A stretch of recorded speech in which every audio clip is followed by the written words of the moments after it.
Tuning timing जसं माझं त्यांच्याबरोबर होतं तसंच लक्ष्मण हाकेंबरोबर पण होतं. ते तुमच्या जिल्ह्याचे सुपुत्र आहेत तर सांगोला म्हणजे इथल्या परिसरातले आहेत. तर त्याच्यामुळं मला असं वाटतं की माझी भूमिका त्यावेळी काय होती की दोन जातीमध्ये तेढ निर्माण होणे. आजही आमची भूमिका अशी आहे की ओबीसीचं काही कमी न होता जे 10% मराठा समाजाला आरक्षण दिलेलं आहे हे टिकलं पाहिजे.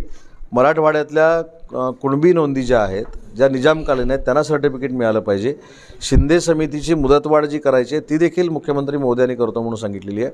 पण मला मनोजजींना एक मित्र म्हणून विनंती करायची आहे. शेवटी राज्याच्या मुख्यमंत्र्यांबद्दल बोलताना आपण थोडं संयम ठेवून बोललं पाहिजे, कारण ते राज्याचे मुख्यमंत्री आहेत. जनतेनं त्यांना निवडून दिलेलं आहे. कदाचित रागाच्या भरामध्ये अशा गोष्टी होऊ शकतात, पण त्यांनी संवाद ठेवावा सरकारबरोबर ही मी पहिल्या दिवसापासून भूमिका सांगतो. आंदोलन हे ठीक आहे, आंदोलन केलं हा देखील लोकशाहीतला एक भाग आहे, त्याच्याकडे सकारात्मक आणि आदरतेनं बघितलं पाहिजे.